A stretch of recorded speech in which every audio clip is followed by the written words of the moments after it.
guys! Welcome back to Cards at Iba Pa. Kung ikaw ay nagsisimula pa lang sa paggamit ng credit card, baka nalilito ka kung anong card ang best para sa'yo.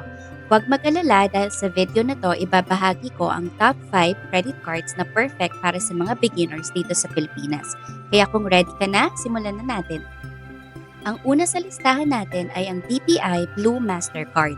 Kung ikaw ay baguhan sa paggamit ng credit card, perfect ito para sa'yo dahil mababa ang annual fee at madaling i-manage.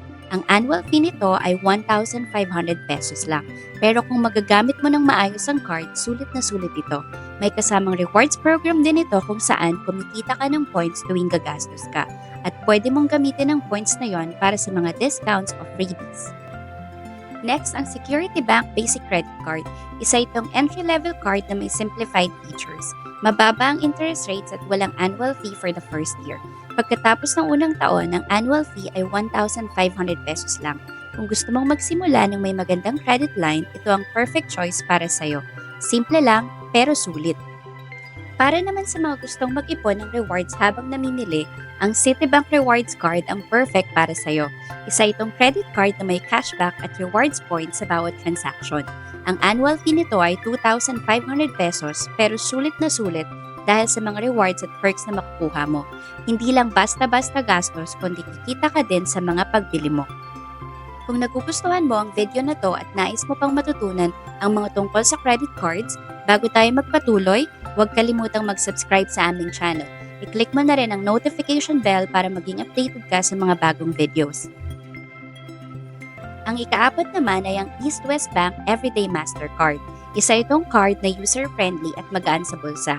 Ang annual fee nito ay 1,200 pesos at may kasamang daily cashback sa mga everyday purchases gaya ng groceries, transportasyon at iba pa. Kung ikaw ay madalas namimili, guaranteed ang balik sa bawat gastos. At syempre, hindi mawawala sa listahan ng RCBC Bank Card Gold Mastercard. Kung gusto mong magkaroon ng premium features pero hindi pa ganun kalaki ang gastos, ito ang card para sa'yo. Ang annual fee nito ay 2,000 pesos at may kasamang travel insurance. At pwede kang mag-avail ng mga exclusive offers sa mga partner merchants.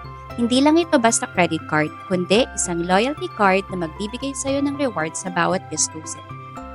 At ayan ang 5 credit cards na pwede mong i-consider kung ikaw ay nagsisimula pa lang. Laging tandaan, bago mag-apply ng credit card, siguraduhin na kaya mong mag-manage ng iyong finances responsibly.